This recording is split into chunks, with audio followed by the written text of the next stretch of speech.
Smart Ideas avec BNP Paribas. Découvrez des entreprises à impact positif.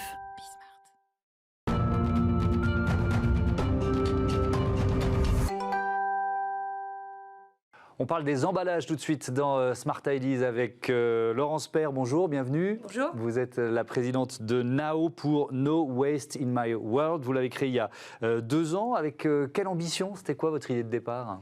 Alors, l'ambition de départ, c'était de supprimer les emballages à usage unique de la vente alimentaire à emporter, Oui. à la fois dans les entreprises, dans les magasins et évidemment aussi dans les restaurants, et le remplacer par un acte un peu oublié qui est la consigne, mais qui a de fortes vertus environnementales et des vertus de fidélité aussi. Oui. Alors, comment ça marche? Quel service vous proposez? Alors, très concrètement, on s'adresse aux restaurants et aux magasins et on va leur proposer de remplacer les emballages jetables dans lesquels ils conditionnent leur boucherie, fromagerie, salade, etc. dans des emballages qui sont en dur, donc qui sont soit en verre, soit en plastique réutilisable, qui sont étiquetés pour être tracés et que le client paye à la caisse et quand il revient dans le magasin redéposer l'emballage dans les collecteurs qu'on a développés, les collecteurs NAO, ils récupèrent sous une forme soit physique, soit digitale leur consigne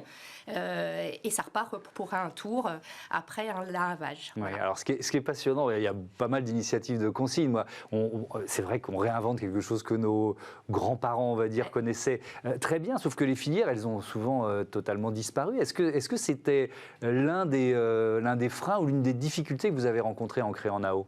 Alors, en créant NAO, une des difficultés qu'on a rencontrées, c'est que le changement fait peur et que les emballages à usage unique ont quand même pas mal de vertus.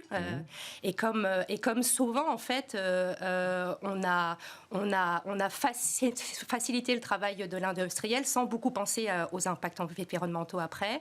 Et donc, pour redévelopper les filières de consigne, on a dû redévelopper des circuits de collecte, de lavage, et surtout un parcours client en magasin qui est super simple, parce qu'il ne s'agissait pas de créer énormément de contraintes pour les clients. Ouais. C'est quoi le modèle économique de NAO? Alors, le modèle économique s'appuie sur un abonnement au service qui est sur mesure et clé en main pour l'entreprise ou le magasin, dans lequel, en fait, on vient mettre à disposition ces contenants, le logiciel de traçabilité qui permet que tout soit sécurisé et qu'on rembourse 2 euros si on a payé 2 euros et pas plus, pas moins. Et ensuite, une facturation à l'usage de la collecte et du lavage en fonction des flux. Vos collecteurs, parce qu'il y a donc ces collecteurs, on a vu quelques images, ils sont fabriqués en France, je crois, ça c'était un objectif. Là aussi, bon voilà, vous avez trouvé des partenaires assez facilement. Comment ça s'est passé? Donc là on a un de nos modèles de collecteurs qui est utilisé pour les emballages en plastique réutilisables, que ce soit des gobelets ou des emballages de repas. Et donc on a designé nous-mêmes au sein de l'équipe l'aspect mécanique, électronique et électrique. Et on a trouvé un super partenaire en Bretagne pour l'ossature bois. Et nous assemblons le bois et les éléments informatiques dans un atelier qui emploie des personnes en parcours d'insertion en Île-de-France. Donc on a vraiment souhaité faire français. Oui, et puis alors effectivement, il y a cette volonté de créer, je vois ça à triple objectif, on finira avec les emballages de table, on l'a évoqué, la sensibilisation, je vais en dire un mot, mais créer des emplois locaux non délocalisables. Bel objectif, comment vous tenez cette promesse en quelque sorte? Alors, pour nous, les filières de consigne, elles doivent créer de l'emploi en France. Il est hors de question qu'on envoie des bouteilles ou des emballages repas se faire laver en Pologne. Ce serait une absurdité environnementale. Tout à fait. Ouais.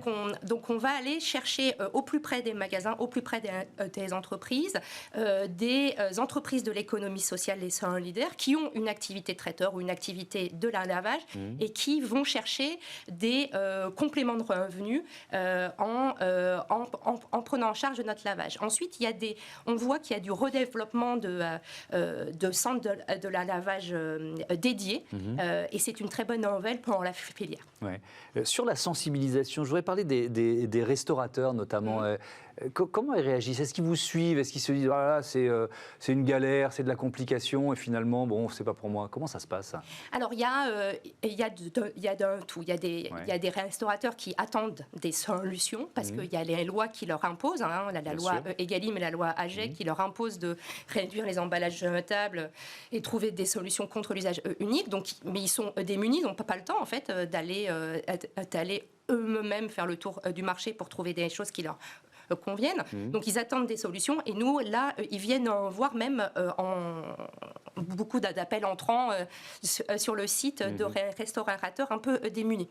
Et puis on a d'autres acteurs qui sont plus prudents et qui nous disent c'est très bien, maintenant je veux m'assurer que mes équipes soient dans la boucle, que mon dressage soit respecté, que ma marque soit respectée. Et là, on les accompagne bien sûr sur le choix des contenants.